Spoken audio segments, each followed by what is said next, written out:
ngapain kuliah mahal-mahal gitu ya, akhirnya kemudian Cuman jadi tani nyayur gitu. gitu. Iya. Mungkin Ya ada sama sih. kayak gitu ya. Ya. Sama sih, jadi kayak saya ya salah satu ya ada suara sumbang gitu kan, ngapain kuliah tinggi-tinggi ya, gitu kan. setelah itu akhirnya cuma nyayur gitu kan, karena di daerah saya kan banyak tukang sayur keliling gitu ya. Nah, saya katakan, terutama kan bapak saya gitu kan, kuliah dur-dur akhirnya kan nyayur, udah usah. Kalau saya kan berpikirnya berbeda ya. Kalau justru itu siapa ya mau ngurusi petani, kalau pemuda-pemuda yang mereka kuliah, mereka punya pengalaman di luar, kemudian tidak kembali ke desa untuk membangun desanya, siapa yang peduli?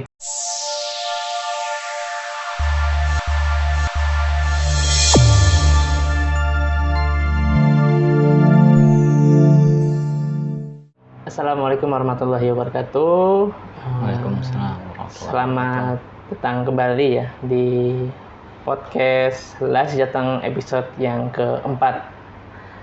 Ya alhamdulillah kita bisa bertemu lagi dalam acara podcast ini ya, karena kalau tidak dari track record itu sudah 11 bulan off ya.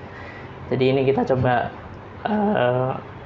melaksanakan kembali begitu ya, berkaitan dengan Las Jateng Podcast, berbagi inspirasi, berbagi cerita, berbagi pengalaman, berbagi pengetahuan ya, yang semoga bisa menginspirasi para sahabat kepedulian yang ada dimanapun itu gitu ya, yang kemudian menyaksikan podcast Lazis Jateng. Dan di kesempatan kali ini ataupun di episode kali ini saya tidak datang sendiri ya. Di sini sudah ada ya, mungkin bisa dikatakan teman ya, teman satu angkatan gitu ya, di kuliah dulu. Meskipun kayaknya saya juga baru kenal itu akhir-akhir menjelang selesai kuliah gitu ya. Karena mungkin sebelumnya belum pernah berinteraksi gitu ya, belum pernah satu organisasi gitu ya. Mungkin kalau dulu saya lebih ke di BEM, mungkin di pembicara ini kan lebih ke eksternal gitu ya, kayak sih tahunya HIPMI gitu ya. Tadi kan secara track record tidak pernah bersosialisasi secara langsung gitu ya. Cuman mungkin menjelang lulus, menjelang ya di akhir semester baru kemudian mengenal beliau gitu ya. Dan pada kesempatan kali ini menarik, akan kita coba telisik lebih dalam begitu ya. Karena di tanggal 24 September akan ada peringatan Hari Tani ya. Dan nanti topik-topik yang akan dibahas juga seputar Hari Tani ya, terutama dalam perspektif milenial ya terhadap petani ya. Itu, dan ini sudah hadir bersama saya, beliau adalah founder dari Argotera, namanya Mas Purnama ya. Selamat datang Mas Purnama. Selamat datang Mas Uki. Ya, terima kasih sudah hadir ya di podcast pada kesempatan kali ini ya. Ini kan tadi milenial, saya cek dulu ya. Kalau milenial itu kan usianya 27 sampai ya 1981 ya, sampai 1996 ya. Ya sampai 40 tahun. Ini milenial ya? Masih milenial ya. Masih baru 30 ya. 30. Ya meskipun ada yang berpendapat generasi milenial itu sebenarnya adalah ya di usia berapapun yang kemudian mereka berinteraksi dengan teknologi gitu ya. Mereka mampu mengoperasikan teknologi, entah di usianya mungkin 60, ketika mereka bisa mengoperasikan itu berarti mereka dianggap sebagai generasi milenial. Tapi yang saya pakai adalah dari segi usia aja gitu ya, biar tidak terlalu melebar. Ya, apa kabar Mas? Alhamdulillah baik Mas. Baik. Mungkin ya tadi ya, kita sebenarnya sudah saling kenal lama ya, cukup lama kayaknya. Jadi kalau dulu kan saya dikenal with teman-teman mungkin di antar fakultas tuh ya. Karena waktu dulu kan mulai nikah muda itu kan mulai banyak tahu tuh ya. Ya jadi Mas Purnama ini dulu kayak penerima bidik misi ya, terus nikah muda. Beasiswa. Saya memang dari semester 1 itu memang udah mentarget ya. Semester 5 saya harus keluar dari beasiswa waktu itu. Ya, Cuman kalau dulu ya nggak ada planning juga mau nikah muda juga sih sebenarnya. Ya saya juga sempat tahu ya nikah muda. Cuman karena waktu itu ya semester 5 saya memiliki target dari segi bisnis, saya pengen punya penghasilan sekian. Kalau semester 5 ini tercapai, Nah, saya keluar dari beasiswa kan waktu itu. Nah, akhirnya ini semester 5 tercapai dan udahlah saya mengundurkan diri dari beasiswa. Nah, waktu itu kan bingung kan, kita kan punya target setelah ini ngapain kan gitu. Akhirnya ya, wah ini kayaknya mending ya daripada galau kan, kita ya kuliah, ya alhamdulillah sudah punya penghasilan. Akhirnya udahlah cari istri aja kan gitu loh. Nah, jadi salah satu yang ngomporin nikah muda di angkatan kami ini salah satunya Mas Purnama ya. Ya, alhamdulillah di usia muda juga bisa menikah begitu ya, dan buka usaha. Yang masalah dulu usahanya apa pertama donat yang dulu donat ya. Iya, donat. Jadi market kos saya itu maksudnya target marketnya donatnya Mas Purnama gitu ya. Iya. Meskipun sering diutangi barangkali ya. Sering ada yang ambil tapi nggak ada yang bayar gitu ya. Udah kosong nih donatnya tapi nggak ada uangnya gitu kan juga kejadian. Mas Purnama di salah satu kampus ya. Dulu ya di UNES lah ya. Di UNES ambil jurusan. Saya dulu prodinya Sastra Indonesia. Sastra Indonesia ya. Nah, jadi dulu di Sastra Indonesia, ya berarti ya kita angkatan 2012 ya, masuknya 2012 gitu ya. Betul. Iya benar ya? 2012 ya. Mungkin kayaknya lulusnya lulusan berapa sih? Saya lulus 2018. 18 ya, oke. Ya berarti seangkatan juga sih sama lulusnya 2012 ya. Ya. Udah over lah, masih tetap tepat waktu lah. Oke. Dari usaha donat itu bertahan sampai tahun 2000 berapa ya? 2020. Persis waktu corona itu. Corona. Terus kali dijual ya? Akhirnya ya masih off lah. Jadi corona itu kan waktu itu 2020 nyalon kepala desa kan. Saya tanggal 18 Maret itu pemilihan. Kemudian tanggal 28 itu kan mulai lockdown corona waktu itu. Ya waktu itu masih dalam beberapa hari tapi langsung kita kondisikan libur lah. Mungkin ya kita berpikirnya kan liburnya 1 bulan, 2 bulan gitu kan. Ternyata sampai 3 tahun gitu kan. Ya sampai sekarang untuk donat masih off sih. Ya kemarin sempat mau kita jalankan tapi ini kan rencana mau saya minta untuk keponakan yang melanjutkan. Tuh. Ya biar nggak eman-eman, hasilnya kan sudah pernah besar juga gitu kan. Karena saya kemarin dengar ada karena dijual atau apa karena corona gitu ya, terus akhirnya di overtake istilahnya gitu. Ya karena corona akhirnya kan banting setir ya. Iya benar. Jadi beralih profesi waktu itu karena nggak jadi kepala desa, nyalon belum jadi. Karena saya punya beberapa program pemberdayaan, akhirnya saya pulang kampung waktu itu, pengen melanjutkan program-program pemberdayaan. Ya banyak rintangan, tantangan juga sih. Ya untuk ketika pulang kampung kita punya gagasan baru, punya program baru yang tentu itu menjadi hal yang baru bagi masyarakat gitu kan. Dan mungkin pandangan masyarakat terhadap mahasiswa nih yang baru pulang kuliah itu ada ekspektasi apa sih yang muncul kira-kira dari masyarakat itu, ada nggak sih? Ya dulu waktu nyalon sih pernah dikatain nih, karena saya kan dari keluarga yang sederhana itu. Kemudian saya memang jarang artinya secara ekspos kegiatan kita di luar gitu, jarang sekali mengekspos. Jadi mungkin kan masyarakat ya nggak tahu lah bagaimana kita bangun kerjasama, kita bangun komunikasi dengan orang-orang penting di luar gitu kan.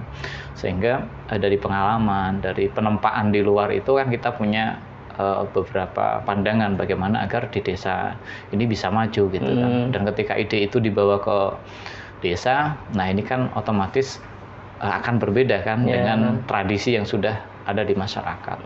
Mungkin ya dulu pernah dikatain, mau nyalon kepala desa aja programnya kayak bupati kan gitu. Jadi ya karena program saya kan waktu itu ada penyediaan lapangan pekerjaan, ada pelaku usaha baru, kemudian kita ada tentang stabilitas harga sayuran gitu kan. Karena saya mandang memang itu karena dari kecil gitu ya. Saya sebelum sekolah SD itu diajak orang tua ke sawah gitu kan. Kemudian setiap hari itu saya sampai sebelum SMP itu setiap hari sering ikut ayah saya ke pasar itu. Ikut bapak saya ke pasar. Karena dulu sering nanam sayur gitu kan, itu hampir setiap hari itu sering ke pasar, entah pas panen sayur atau alpukat kayak gitu kan. Nah sehingga kan tahu kondisi nih, saya merasakan bagaimana perjuangan petani itu, kemudian bagaimana proses distribusinya ketika gagal panen, kemudian ketika harga anjlok. Nah sebenarnya apa yang dilakukan saat ini saya dengan Agroterra itu ya itu sebenarnya menjadi sebuah harapan lama ya. Gitu. Karena ya di pertanian itu ya kalau pulang ke rumah nih dengar wah ini pas panen harganya anjlok gitu kan. Misal modal sudah 2 juta ternyata panen cuma 500.000 itu kan. Ini ya, ya. Jadi itu yang ya membawa saya menjadi kenapa saya juga mau bergerak di sektor pangan ini gitu. Tuh, kemudian waktu tahun 2015 klop nih waktu itu ketemu dengan Jenderal Gatot Nurmantio itu. Lalu beliau memaparkan bagaimana terkait isu geopolitik itu juga dipengaruhi dari sektor pangan ini. Makanya kenapa kan kalau ya Indonesia menjadi salah satu negara yang diperebutkan oleh negara-negara lain karena ke depan itu sumber pangan terbesar itu salah satunya adalah dari Indonesia. Gitu. Nah, itulah yang melatar belakangi kenapa ya meskipun jurusannya sastra ya, kuliahnya sastra, tapi kenapa kok bergerak di sektor pangan seperti ini? Ya karena itu ya, kayak mungkin jurusan pertanian juga ada juga ya yang nggak sesuai sama pekerjaan bidang pekerjaan itu, mungkin pilihan hidup lah ya, pilihan hidup masing-masing gitu ya. Tapi tadi menarik ya. Sempat nyalon ya jadi kepala desa saat itu meskipun belum berhasil gitu ya ibaratnya. Dan tadi juga sempat istilahnya dikatain ya dengan masyarakat yang mungkin terlalu muluk-muluk dan sebagainya dengan program yang ditawarkan gitu ya. Nah, ada ini lagi nggak apa yang kira-kira yang melatar belakangi lagi gitu kalau misalnya melihat apakah hanya kondisi pertaniannya saja atau mungkin dari yang lebih luas lagi daripada itu, apakah ada yang melatar belakangi gitu ya?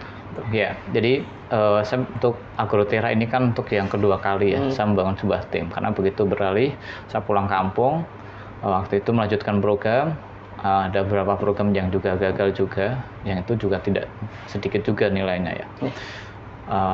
Akhirnya pernah di Agroterra yang angkatan pertama kita juga 8 orang itu. Kita waktu itu ya supply edamame, supply pepaya gitu kan, terus sayur-sayuran yang untuk kelas menengah ke atas waktu itu. Karena waktu corona juga lumayan banter juga ya online-nya kan. Betul. Nah, cuman akhirnya waktu itu beralih, kayak 7 bulan di rumah, balik lagi kan ke Semarang gitu. Ya, karena itu waktu itu pertimbangan anak sih. Pertimbangan anak balik ke Semarang lagi. Nah, terus saya sempat setahun sebelum ke Agroterra yang sekarang ini gitu kan, itu saya bergerak di pendampingan perkebunan dan pertanian. Berarti itu sempat itu ya. Jadi saya hampir setahun saya pendampingan perkebunan, pertanian, tapi itu pertanian lebih ke perkebunan berarti ya. Perkebunannya. Iya, jadi lebih ke perkebunan untuk tanaman-tanaman tahunan lah gitu ya. Cuman karena waktu itu jarang di rumah saya, kadang 4 hari 5 hari, kadang di Banjarnegara, kadang di Batang, ya sering di luar kota kan. Di rumah cuma 2 hari, setelah itu luar kota.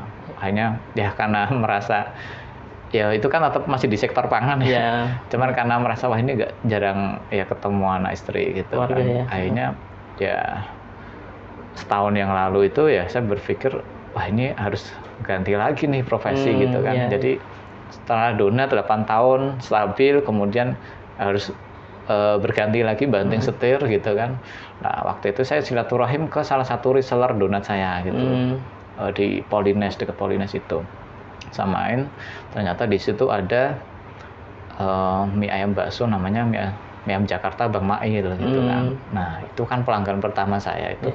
Saya waktu itu main ke rumah mbaknya.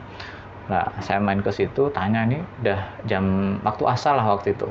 Asar, nah itu ada pelanggan yang mau datang, tapi kan udah tutup, udah habis kan. Gitu. Nah, terus santai itu apa mbak jualannya apa? Jualan mie ayam mas gitu. Nah, akhirnya waktu itu, nah itu dari saya menawarkan, dan itu menjadi pelanggan pertama saya. Dan posisi sebenarnya waktu itu kondisi sedang nganggur juga. Jadi saya selama 1 bulan itu ngapain nggak kerja lah. Saya kerja cuma 2 hari Sabtu Minggu aja. Selain itu saya di rumah. Jadi selama sebulan itu kan nganggur ya. Sebelum akhirnya menjalankan Agroterra lagi untuk fokus di suplai sayur. Gitu. Ya. Ya, ini tadi kita coba bahas topik terkait dengan petani dan milenial gitu ya. Kayaknya kan kalau dilihat secara kondisi itu sebenarnya lebih dominan usia orang tua ya dibandingkan dengan dengan anak-anak muda gitu ya. Nah, ini mungkin saya juga nemuin ya, ada beberapa alasan ini saya baca aja ya, karena ini penelitiannya orang barangkali salah gitu ya, atau keliru ya. Nah, jadi ada sebuah alasan gitu ya. Nanti mungkin bisa ditinjau dari perspektif Mas Pur yang memang terjun langsung ke masyarakat gitu ya, apakah yang seperti itu benar atau enggak gitu ya. Nah, jadi ada 4 ya yang kemudian menjadikan minat anak muda itu kurang ya untuk kemudian terjun di sektor pertanian. Nah, misalnya ini, yang pertama adalah anggapan bahwa pendapatan di luar sektor pertanian lebih besar dibandingkan sektor pertanian. Nah, apakah memang seperti itu gitu? Iya. Jadi kalau menurut saya sih ya, kalau di dunia bisnis itu pengusaha yang betul-betul baik itu ya petani. Iya, karena itu betul tingkat resikonya itu luar biasa ya. Makanya mungkin kenapa petani kayak orang berjudi, karena apa? Dia nanam nggak tahu besok mau hasilnya seperti apa. Artinya sudah berusaha sebaik mungkin, semaksimal mungkin perawatan dan sebagainya, tapi hasilnya bagus, harganya anjlok. Atau pas panennya nggak bagus, harganya pas lagi tinggi. Harganya tinggi, tapi kan panenannya nggak optimal, sehingga ya sama aja kan gitu loh. Jadi tidak bisa mendongkrak untuk kesejahteraan mereka. Tapi sebanding nggak sih kesejahteraan mereka itu dengan hasil panen sebenarnya? Bergantung dari kapasitas lahan yang mereka tanam juga dan permodalan itu.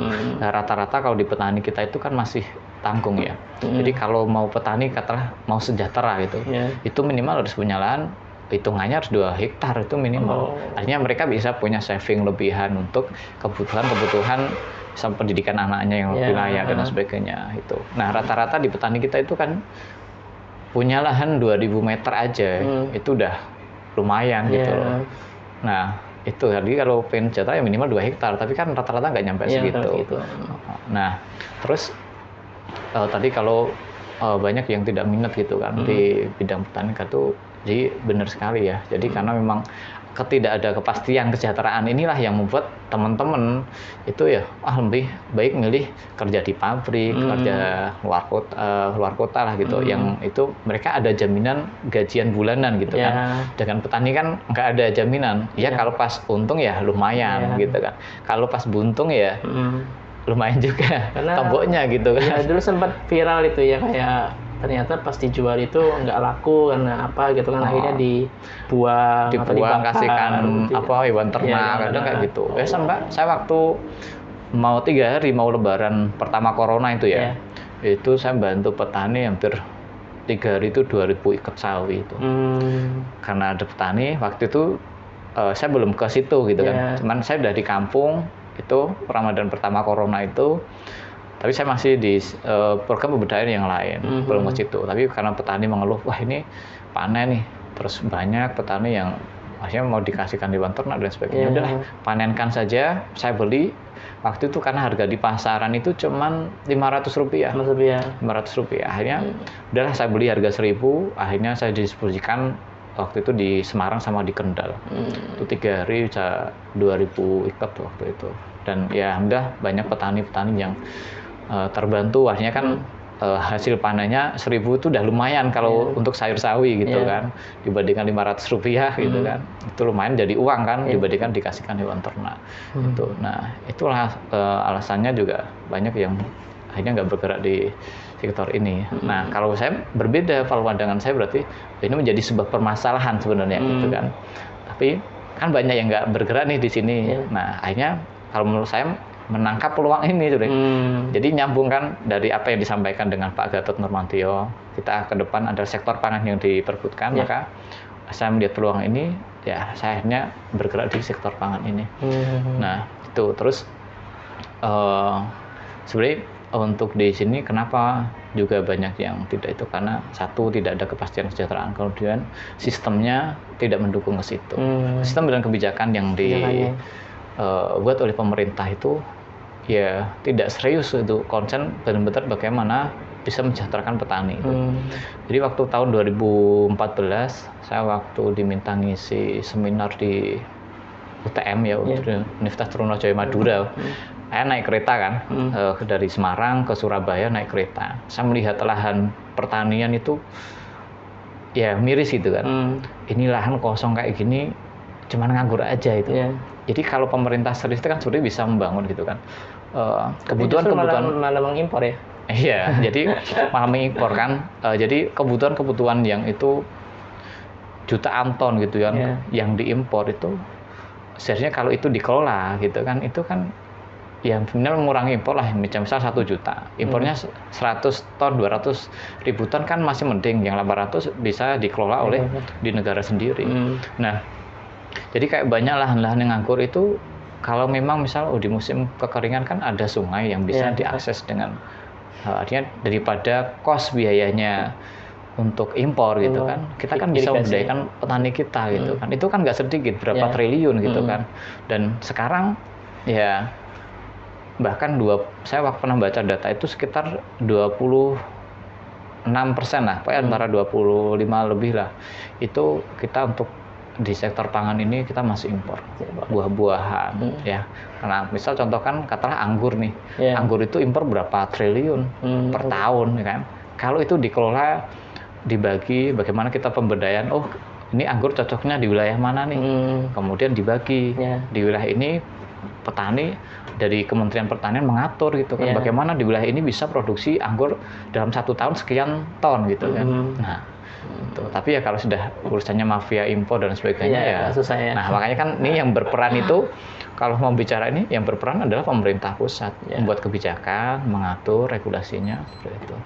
Oke, termasuk kayak ini ya, mungkin balik lagi ke yang petani muda itu ya. Berarti kan Argotera ini kayak kelompok tani kan ya? Ya, ini sebenarnya ya sekumpulan dari teman-teman pemuda yang punya kesadaran untuk kita bersama-sama. Nah, dari tani yang diolah itu ada nggak yang usianya muda gitu yang? Ada yang teman-teman seusia kami juga ada beberapa. Kebetulan di kampung saya masih cukup lumayan sih teman-teman daripada untuk merantau gitu kan, kerja di pabrik. Kalau untuk yang perempuan mungkin sudah ke ranah pabrik sudah lumayan ya. Tapi untuk yang laki-laki masih banyak yang mereka untuk minat di sektor pertanian ini. Oke. Itu yang pertama ya. Jadi anggapan kalau pendapatan di luar sektor pertanian lebih besar ya. Karena emang secara data juga begitu ya. Iya. Ini menurut data BPS ya, di tahun 2021 itu ternyata sektor pertanian itu paling rendah nomor 3 ya, dari segi upah ya. Dibandingkan dengan misal pertambangan gitu ya. Pertambangan itu lebih tinggi, paling tinggi ya. Kemudian keuangan, asuransi dan seterusnya gitu ya. Justru malah pertanian ini posisinya ranking 3 terbawah gitu ya, yang memang lebih dari 17 sektor di sini ya, yang dicantumkan datanya gitu ya. Jadi ya benar juga ya kalau misalnya ternyata dari segi sektor di luar pertanian justru mungkin lebih menjanjikan ya dari segi. Jadi kalau saya sebenarnya sederhana sih untuk kalangan khususnya petani di daerah kami gitu ya. Itu pengen petani itu nggak usah lomol lah. Ada kepastian harga gitu kan. Jadi ada kepastian harga ketika mereka panen berapa. Dan kita pola juga bagaimana petani itu bisa sebulan katakanlah bisa gaji minimal 3-4 juta. Tapi kepastian harga itu bisa diatur di awal ya? Bisa ya. Kita kan kalau kita sementara ini nih Agrotera ini kan membangun sebuah market dulu, pasar gitu kan. Jadi pasar, kalau kemarin yang menjadi program kami kan sementara dari baru satu produk gitu ya, yaitu sawi hijau itu ya untuk yang mie bakso gitu kan. Gitu. Dan itu juga memang tantangan juga agak mudah juga kan. Misal kita sudah sama warung nih udah kontrak harga gitu kan. Kadang ya itu, nah salah satu karakteristik petani ya mereka nggak mau juga, jadi ada berapa aja yang mau kontrak gitu kan. Yang mau kontrak harga itu hanya berapa aja. Padahal kalau dengan pola seperti itu mereka lebih terjamin. Itu jadi kepastian harga itu, saya ketika panen ini nanti dapat sekian gitu. Nah kan sama sebelumnya kalau rata-rata petani kalau nanam kan satu lahan itu ditanami sawi semua nih dalam satu hari, sehingga apa? Kan mau nggak mau satu lahan ini harus segera keluar kan barangnya dari misal kata 1.000 ikat nih gitu. Nah, ini kan harus dalam waktu 3 hari sudah habis gitu. Nah, kita pola nih daripada 1.000 ikat ini harus keluar dalam padahal 2-3 hari. Nah, kita pola nih bagaimana setiap hari ini panen 50 ikat, 100 ikat per hari. Kalau kontrak katakanlah di angka 2.500, 3.000 seperti itu kan lumayan nih. Nah, sehari bisa panen 50 berarti setiap hari dapat ini 70 berarti dapat 125.000 kan. Kalau 1 bulan kan lumayan itu. Artinya kalau rata-rata gaji UMR itu di kabupaten kota di bawah 3 juta lah untuk yang Jawa Tengah ya. Itu di bawah 3 juta, petani bisa kan dengan pola seperti ini mereka bisa punya penghasilan 3 juta lebih. Itu. Nah, kemudian kalau harapannya ya nanti ada misal kayak terong, kacang, buncis itu juga kita bisa pola dengan harga yang stabil gitu kan. Jadi dengan harga ini apa kita bisa membeli harga petani itu lebih mahal dibanding harga pasaran. Kemudian kita bisa menurunkan harga di konsumen pelanggan kita. Karena apa? Kita memutus jalur distribusi nih. Yang pertama ini kan dari petani, pasar, tengkulak gitu kan. Kemudian dibelanja lagi sama pedagang kelilingnya gitu kan. Dan baru sampai ke pengguna gitu kan. Nah, kita kan dari petani kita naikkan, kemudian dari pelanggan kita bisa turunkan. Nah, kita tetap untung gitu kan. Kenapa? Karena ada margin itu. Tapi kalau benar ya, kalau misalnya menentukan harga itu kan kalau ikut harga pasar kan nggak akan susah ya kalau ikut harga pasar ya. Nah, tapi dengan pola seperti ini sebenarnya mungkin maaf ya, selama berjalan ini ada yang misal nggak suka atau mungkin ya ada sih, misalkan petani kan udah kontrak gitu ya. Kalau pas mahal kita nggak dikasih mah gitu, kan. Ada kan yang seperti itu, tapi ada beberapa petani yang tetap komit juga. Setiap panen setorkan Agroterra juga ada, tapi ada juga yang belum masih keluar. Wah, ini di luar lebih mahal nih gitu kan. Nah, kan kita berjuang kan ketika harga murah gitu kan. Tapi kita harga yang kita sepakati itu insya Allah itu kita ambil harga aman lah gitu kan. Petani tetap sejahtera dan kita juga ke para pelanggan juga enak gitu. Ini masih kita proses lah gitu untuk membangun itu. Terus yang kedua nih ya, adanya persepsi negatif tentang pertanian yang seringkali digambarkan pekerjaan kotor dan berat karena sering berinteraksi dengan lumpur dan harus mencangkul. Nah, emang seperti itu ya? Tadi kan Mas Purnama itu lebih ke manajemennya kan, bukan ke teknisnya kan? Iya, bukan seperti itu. Iya, jadi saya lebih ke sini bangun sistem untuk membantu mereka. Kenapa? Karena selama ini banyak sekarang lah katakanlah perbankan ataupun lembaga fundraising apapun itu untuk membantu ke petani itu mereka trauma. Gitu. Kenapa? Jadi misal bantu ternak, misal bantu petani modal gitu kan. Itu sekarang itu dibatasi kalau di sektor perbankan untuk pinjamkan petani ini. Misal untuk modal nanam sayuran misal itu sudah dibatasi. Sebenarnya ada kebijakan ke situ. Bahkan untuk salah satu unit misal BRI Agro itu ya, itu pun juga sekarang kan sudah ditutup ya. Kenapa? Memang di sini tidak ada kepastian untuk ke petaninya, dari harga, dari hasil panennya dan sebagainya. Itu. Nah, dari itu permasalahannya ya. Jadi petani tidak ada kepastiannya. Kemudian akhirnya ya sektor permodalan juga itu karena problemnya itu kadang ya petani dapat modal tidak bisa membalikan dan sebagainya. Itu sih. Tapi kan tadi yang poin kedua itu karena beranggapan kalau saya turun ke sektor pertanian itu adalah ya berarti saya harus turun langsung buat nyangkul misal gitu ya. Terus kalau sebenarnya karena saya sebenarnya waktu kecil ya sudah biasa ya ikut cangkul, cari rumput dan sebagainya gitu. Nah, akhirnya saya berpikirnya kan karena itu petani dikasih bantuan enggak ini. Kenapa nggak ada kepastian tadi harga sama sistemnya yang mengatur mereka. Hanya waktu saya ngajuin ke LAJIS kan waktu itu ya tahun yang lalu kan ngajuin ke LAJIS kalau bantuan jangan ke petaninya, Pak. Kita membangun sistem bagaimana petani ini bisa ada kepastian kesejahteraan bagi mereka. Makanya saya membangun sistem ini mengatur dari hulu ke hilirnya. Jadi kalau mengatur ke sini ya insya Allah nanti petaninya juga bisa ada kepastian kesejahteraan itu dengan sistem ini. Oke. Gitu. Berarti kalau saran buat anak muda yang mau turun ke pertanian mungkin lebih ke membangun sistem itu ya dibandingkan dengan ya kita itu. kolaborasi lah gitu kan. Ada yang bangun sektor distribusi pemasarannya, ada yang bangun sektor produksi. Nah kalau selama ini ya petani cuma nanam udah bawa ke pasar gitu aja. Mereka tidak ada daya tawar yang lain gitu kan. Nah kita mencoba membangun sistem ini, mengatur dari hulu ke hilirnya dengan kolaborasi dengan petani. Gitu. Oke, itu yang kedua ya. Kemudian yang ketiga, pekerjaan sektor pertanian tidak menuntut syarat pendidikan tinggi, sedangkan sektor luar pertanian menuntut pendidikan yang lebih tinggi dan memiliki jenjang karir yang lebih jelas. Semakin tinggi tingkat pendidikan pemuda, memiliki kecenderungan untuk berkarir di luar bidang pertanian. Berarti kayak karena saya sudah berpendidikan, misal ngapain kuliah mahal-mahal gitu ya, akhirnya kemudian jadi tani gitu. Ya sama sih kayak gitu ya. Sama sih, jadi kayak saya ya salah satu ya ada suara sumbang gitu kan, ngapain kuliah tinggi-tinggi ya, setelah itu akhirnya cuma nyayur gitu kan, karena di daerah saya kan banyak tukang sayur keliling gitu ya. Nah, saya katakan, terutama kan bapak saya gitu kan, kuliah dur akhirnya kan nyayur, udah usah. Kalau saya kan berpikirnya berbeda ya. Kalau justru itu siapa yang mau ngurusi petani? Kalau pemuda-pemuda yang mereka kuliah, mereka punya pengalaman di luar, kemudian tidak kembali ke desa untuk membangun desanya, siapa yang peduli gitu kan?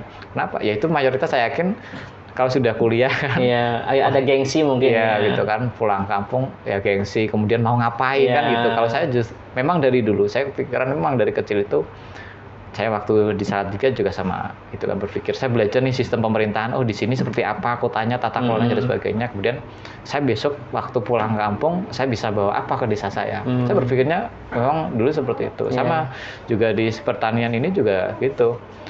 Saya pulang kampung, apa yang bisa saya berikan kepada desa saya ketika saya punya pengalaman di luar. Nah, saya kan pengen bawa pengalaman-pengalaman itu, saya pengen punya relasi-relasi itu, saya bawa untuk membangun di desa saya. Gitu. Nah, itu artinya ya kita harus, ya siapa lagi lah kalau bukan kita yang sudah punya pengalaman, punya jaringan, kita nggak bawa ke desa kita, bagaimana desa kita bisa maju. Dan itu memang ya, kalau desa, kalau kata siapa itu, Bung Hatta gitu kan. Jadi Indonesia itu kan bisa bercahaya karena lilin-lilin yang ada di desa-desa. Saya pengen menjadi bagian itu untuk menghidupkan lilin-lilin itu di desa-desa itu. Nah, berarti tadi memang ada gengsi ya kalau kuliah udah mahal-mahal misal gitu kan.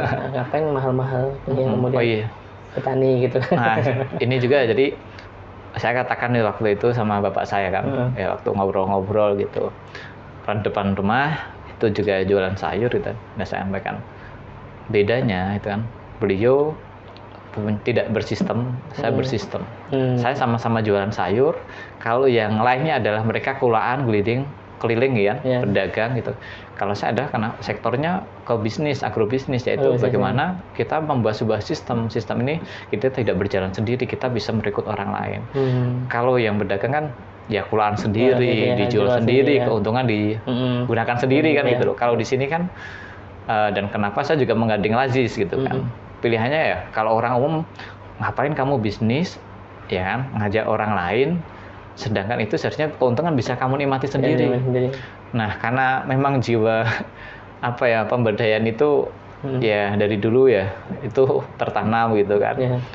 Dengan berbagai penempaan di luar itu, sehingga saya setiap apapun program itu saya nggak pengen sendiri yang menikmati, saya pengen bareng orang lain gitu kan. Nah, akhirnya saya nggak Lazis juga untuk mengembangkan ini ya kan, agar ya nilai manfaatnya ini bukan hanya saya sendiri yang menikmati kan gitu.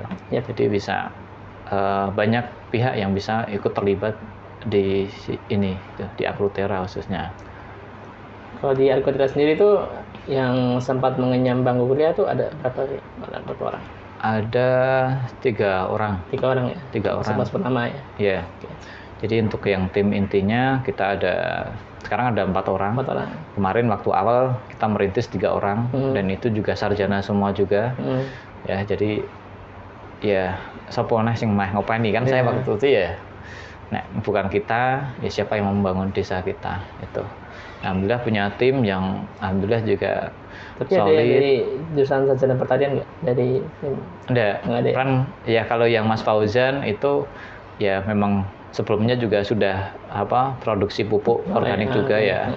Udah mereka sudah punya komunitas sendiri juga. Yang Mas Ihsan ini dulu di mantan marketing rokok gitu ya. Sehingga ya kita kolaborasi lah gitu kan. Jadi pengalaman teman-teman kita satukan gitu kan, dan itu ya kita kadang ya punya pandangan-pandangan itu yang untuk ya kita saling menguatkan lah. Ya. Oke. Baik.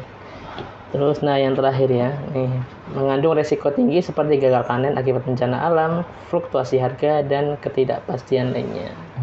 Itu juga sempat disinggung ya berkaitan dengan harga ya. Yang lagi-lagi kan petani juga nggak punya daya ya untuk kemudian menentukan harga yang sebenarnya mereka inginkan kan. Akhirnya kayak kemarin juga sempat ngobrol ke salah satu petani kan pas di Argotera kemarin itu ya. Jadi mereka jadi terpaksa mengutang karena untuk menutup biaya operasional yang tidak sebanding dengan hasil yang mereka dapatkan gitu ya. Berarti itu ya. Kadang petani kan harus utang dulu untuk modal gitu kan. Nah, jadi di Agrotera ini kita bukan semata-mata pengen cari keuntungan gitu kan. Jadi kita juga pengen secara jangka panjangnya kita bisa memberikan permodalan kepada petani, kita bisa memberikan kepastian harga, jaminan harganya gitu kan. Kita juga ada pendampingannya gitu kan. Sehingga hasil panennya juga bisa maksimal, harganya bisa terjamin gitu kan. Distribusinya juga bisa terjamin. Harapannya seperti itu. Meskipun ya sebenarnya ya berjuang seperti ini kan tidak mudah ya. Sekali lagi ya sebenarnya yang punya ranah untuk mengatur ini secara regulasi, secara kebijakan, pendanaan itu kan memang ya pemerintah, gitu kan. Karena pemerintah punya data wilayah, punya data petani, gitu kan, punya data misal wilayah mana nih yang cocok untuk ditanami kacang hijau misal gitu. Wilayah mana nih yang cocok untuk ditanami pepaya misal. Nah, pemerintah kan sebenarnya punya data ini. Nah, kalau di sistem sampai dari pusat sampai bawah itu bekerja, sebenarnya bisa diatur. Kenapa? Data kebutuhan itu sebenarnya itu naik turunnya tuh enggak drastis lah. Contoh nih gitu kan. Misal kebutuhan cabai nih. Kebutuhan cabai dalam kota Semarang contohnya ya. Itu berapa ton setiap hari kan sebenarnya naik turunnya itu ya segitu aja gitu kan. Kelihatan, dan itu setiap hari ya misal katakanlah contoh nih warung ini setiap hari butuh berapa kilo sih gitu kan. Itu kan sebenarnya bisa dihitung gitu kan. Mungkin kalau naiknya mungkin kayak menjelang lebaran atau itu kan nanti ada di momen-momen tertentu itu yang naik gitu kan, ada di momen tertentu yang turun gitu kan. Nah, itu sebenarnya bisa didata dan bisa dipelajari setiap tahunnya. Itu kalau sebenarnya pemerintah kan bisa nggarap ini kan. Artinya bekerja berbasis data, berbasis analisa, kemudian membuat sebuah kebijakan, kemudian mengatur wilayah mana nih yang nanam cabai karena kebutuhan setiap hari katakanlah sekian ton, berarti wilayah-wilayah mana yang bagus hasil panennya. Kemudian untuk yang di misal terong nih gitu, yang bagus di wilayah mana itu bisa dibagi. Ya memang saya kan nggak mudah seperti itu karena luasnya wilayah Indonesia, tapi karena selama ini saya yakin belum berbasis data, belum berbasis riset yang betul-betul pure cocok dengan yang di lapangan. Nah, kalau ini diatur oleh pemerintah dari pusat sampai ke bawah mengatur, dan mereka punya data nih, data kebutuhan. Jadi rumah makan ini berapa, yang ini berapa, nanti perkiraan misal kebutuhan untuk nikahan berapa, ini kan sebenarnya bisa diprediksi sih. Nah, kalau sekarang kan punya aplikasi sebenarnya ya, punya aplikasi. Jadi sebenarnya itu bisa nih pendataan lewat aplikasi itu, kemudian dari data itu di breakdown untuk mengatur petani. Jadi petani diatur, bukan kalau selama ini kenapa kok harga bisa naik turun? Karena petani nanamnya terserah mereka kan. Mereka mau, saya pengen nanam cabai nih, gitu. Saya pengen nanam ini, kan terserah mereka, bukan pemerintah yang mengatur mereka gitu loh. Nah, kalau ini datanya ada, kemudian pemerintah mengatur, ini harus wilayah ini nanam ini. Kalau dulu kenapa misal zamannya Pak Soeharto bisa swasembada pangan gitu?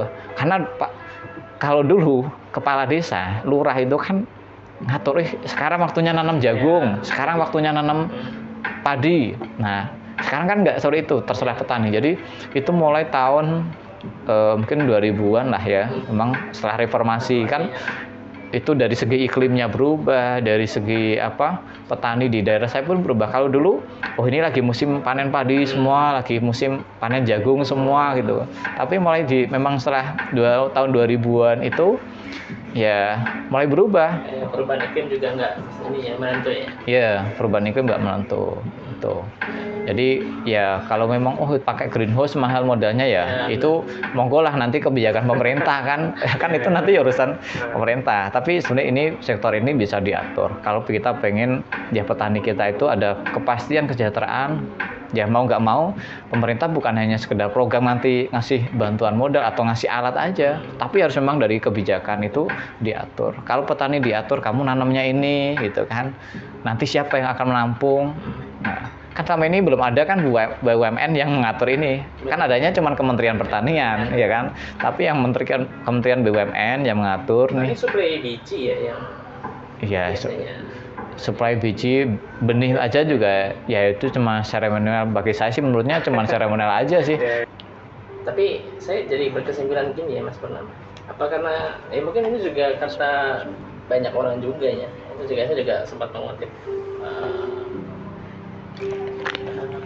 salah satu perkataan gitu ya. Apa karena petani itu bukan dianggap sebagai profesi ya? Kalau profesi itu kan jelas ya, misal ada UMK-nya berapa gitu ya, ada atau UMP atau UMR lah ya. Jadi ada istilahnya gaji terkecil yang bisa mereka terima entah kinerja seperti apapun yang mereka lakukan gitu ya. Jadi kayak ya nggak dianggap sebagai sebuah profesi. Artinya kan yang mereka dapatkan apa yang mereka tanam gitu kan.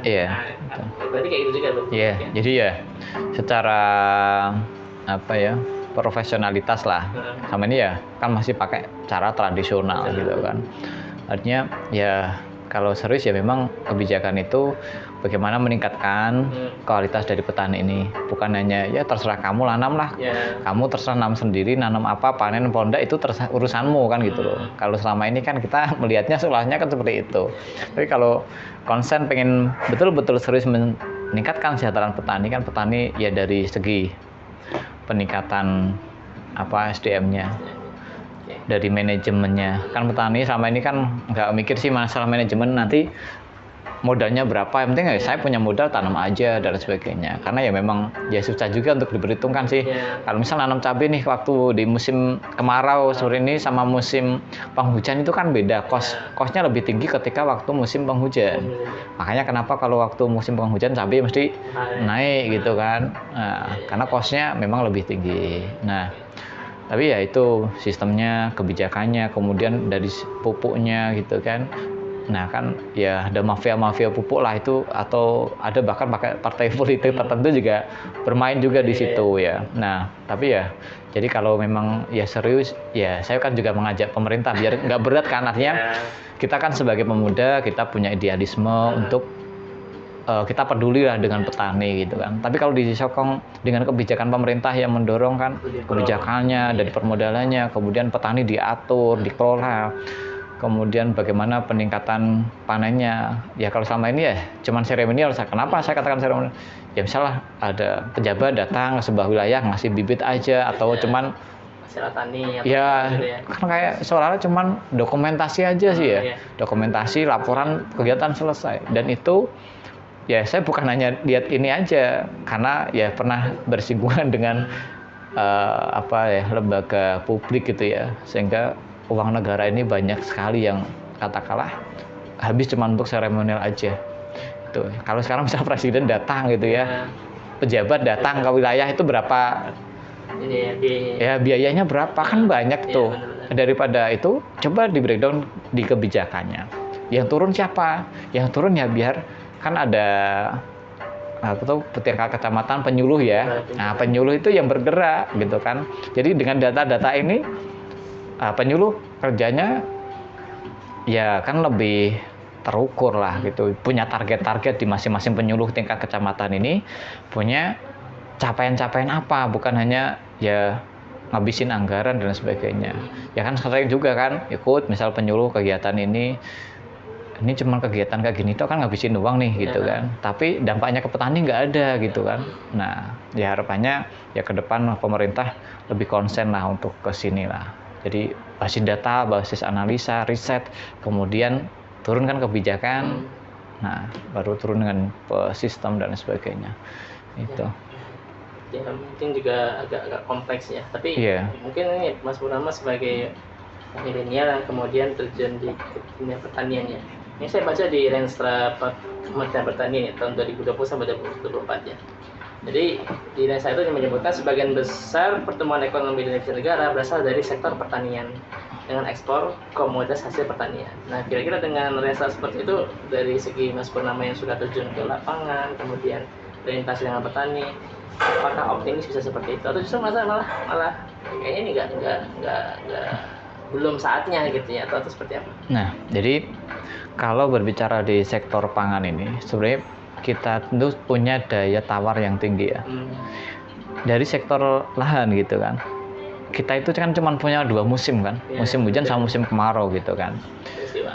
Ya, itu sebenarnya itu menjadi bonus bagi kita karena nggak semua negara kan punya musim yang seperti ini. Dan kita ya katalah apa sih yang nggak di Indonesia cuman dibuang aja biji itu bisa tumbuh gitu kan. Nah, tinggal ya berarti kan tinggal nanti menghadirkan teknologi baru mungkin yang lebih mungkin lebih cepat panen atau mungkin lebih maju pertanian, cuman itu aja. Kalau saya lihat kan ya saya kan sering lihat tuh di YouTube tuh, misal kayak di apa Thailand gitu ya, Vietnam gitu kan. Dulu mereka belajar ke kita kan. Sekarang kita yang malah impor dari sana gitu kan. Jadi ada yang salah gitu kan. Banyak tanah yang nganggur ini ya kalau pemerintah mau lihat itu banyak tanah yang nganggur sebenarnya kan ini bisa diturunkan. Sekali lagi ya memang kebijakan ini daripada tanah kita nganggur kita ngimpor, kenapa nggak uang yang untuk impor itu kita maksimalkan untuk mendongkrak gitu kan petani kita itu biar bisa nanam sepanjang tahun gimana dia tidak kekeringan dan sebagainya. Mungkin jadi juga sih kayak data itu kayak sekitar per tahun sekitar 100.000 hektar lahan pertanian dialihfungsikan menjadi perumahan atau itu kan juga sebenarnya ya itu juga salah satu faktor juga sih ya, pertumbuhan perumahan yang lumayan pesat juga gitu kan. Tapi itu kalau rata-rata kan perumahan masih di sektor apa, di sektor pinggiran kota lah ya, masih wilayahnya biasanya kan di pinggiran kota. Meskipun untuk di ya sekarang udah agak di kecamatan di desa itu udah mulai masuk juga. Tapi kan rata-rata yang dibuat perumahan bukan lahan basah ya, rata-rata kan lahan kering. Aja kan kalau kita satu contoh komoditas beras gitu kan. Beras kan impor gitu kan. Nah, misal kayak sekarang beras impor gitu kan. Nah, itu yang dibuat perumahan kan bukan lahan basah gitu kan. Sebenarnya ya berkurangnya ya lumayan sih sebenarnya dengan perkembangannya itu. Tapi bisa lah pemerintah kalau itu berbasis data. Selama ini kan kita kayak dibiarkan aja petani berjuang sendiri tanpa kebijakan, bahkan ya pupuk mahal gitu kan. Sekarang saya pernah tuh waktu tahun 2014-15 ngontrak lahan bengkok kan, hampir 2 hektar, kos produksinya tinggi, hasil panennya itu lahan hampir 2 hektar, kita itu kayak cuman gajian kerja doang gitu loh. Jadi kan kalau dihitung-hitung nggak cucuk lah gitu kan. Apalagi itu hampir 2, kalau tadi saya bilang hampir 2 hektar aja kosnya seperti itu dengan hasil panennya. Apalagi yang mereka cuman punya lahan 2000 meter, 1000 meter. Nah, otomatis kan mereka ya cari kerja yang lain kan itu. Sama tadi mungkin juga mengutip apa yang disampaikan Mas Purnama tadi dari segi teknologi ya. Nah kira-kira kalau ya mungkin kan pemerintah sekarang itu ya mungkin nggak sekarang aja ya, udah lama ya lagi menggiatkan yang namanya smart farming gitu ya, sebagainya. Kira-kira dengan teknologi itu sebenarnya bisa nggak sih meningkatkan minat anak muda buat bertani gitu ya? Iya sebenarnya bisa aja sih itu, tapi ya kalau kebijakan itu artinya kan pemerintah harus kebijakan bukan hanya di satu sektor saja, artinya kan dari tadi misal cuman hanya teknologinya aja yang dihadirkan, tapi ya itu sistemnya tidak mendukung. Nanti kan ada pernah itu program itu kan di suatu wilayah gitu kan, dikasih nih modal petani setelah panen raya hasil panennya nggak diserap, ya janjinya misal oleh dinas itu nanti hasil panennya diterima gitu kan, tapi setelah panen nggak diterima, akhirnya kan ya petani rugi juga kan. Itu nah harapannya ya hanya teknologi dihadirkan, kemudian terobosan-terobosan apa yang bisa menunjang untuk peningkatan panen. Misal ini 1 hektar biasanya cuma 6 ton 7 ton, bagaimana ada peningkatan bisa 10 ton ke atas gitu kan. Kan di negara lain bisa kan gitu loh. Nah, kita tinggal hadirkan. Nah, itu ya jangan ditinggal kan. Yang biasanya kan program terjun, kucurkan dana, sudah setelah itu ditinggal, tidak ada follow up yang berkelanjutan gitu loh. Oke, ya terakhir mungkin ya dari perspektif gitu ya. Ini kan Argotera ini berkolaborasi dengan Lasis Jateng gitu ya. Kemudian Lasis Jateng membantu dalam memberikan istilahnya modal usaha begitu ya buat Argotera. Nah, menurut Mas Purnomo sendiri, apakah zakat bisa menjadi apa ya? Ya mungkin menyelesaikan apa yang tadi masalah-masalah yang tadi saya sampaikan gitu ya, berkaitan dengan di sektor pertanian. Ya, jadi itu juga sejalan sih dengan pemikiran saya ya. Jadi kalau dengan infak, dengan zakat ini itu kan dampaknya juga sangat luas ya. Sebenarnya kalau infak sama pajak itu sebenarnya lebih besar. Ada ini ya pendapatannya apanya? Sebenarnya lebih besar infak sama zakatnya kalau kita hitung. Kan pajak cuma berapa persen? Oh iya. Kalau infak kan minimal 2,5 kan? Iya, tapi pendapatan. Nah, tapi kan faktanya kalau sekarang kan sangat jauh kan. Nah, itu. Jadi kalau di sini Agrotera, karena kita di program pemberdayaan, kita bukan hanya cari keuntungan semata gitu kan. Jadi apa yang saya sampaikan waktu itu sama Lasis adalah satu, kita untuk ke petani dulu. Bagaimana petani ini ada kepastian harga. Kemudian kita bangun sistem, kita bangun market. Nah, ini yang belum. Sementara kan kalau kita untuk memberikan infak kan masih dari gaji teman-teman sih ya. Belum. Kita pun tetap masih berjuang untuk kesejahteraan dari tim misalnya ini ya gitu. Nah, kemudian untuk di sektor zakat ini harapan kami adalah Agrotera itu ke depan para petani kita bisa memberikan permodalan peminjaman ya, pinjaman modal tanpa bunga, kemudian ada pendampingannya, kemudian nanti para petani ini anak-anaknya yang pengen kuliah, kita support untuk beasiswa kuliah mereka, ya harapannya nanti di hari Agrotera itu ke depan bisa seperti itu. Kemudian nanti para pedagang-pedagang yang kerjasama dengan Agrotera, kita juga bisa mensupport misal butuh modal, misal anaknya butuh misal mau kuliah. Kenapa kita bicara di beasiswa kuliah gitu? Kalau saya yakin untuk orang tua memberikan pendidikan anaknya sampai SMA mereka masih mampu lah. Tapi kalau ketika harus sudah ke perguruan tinggi, rata-rata banyak mereka mundur. Nah, kita pengen support. Kenapa nih Agrotera ke depan pengen berikan beasiswa kuliah? Karena kita pengen pemuda-pemuda di desa secara pendidikan mereka bisa ada peningkatan. Iya. Oh. Jadi itu kan sebenarnya muter nih uangnya. Kita kan mengatur nih petani panen ke kita. Nah, beberapa petani kemarin itu juga mereka dari hasil panennya mereka titip ke kami untuk infak yang kami salurkan ke Lasis juga gitu kan.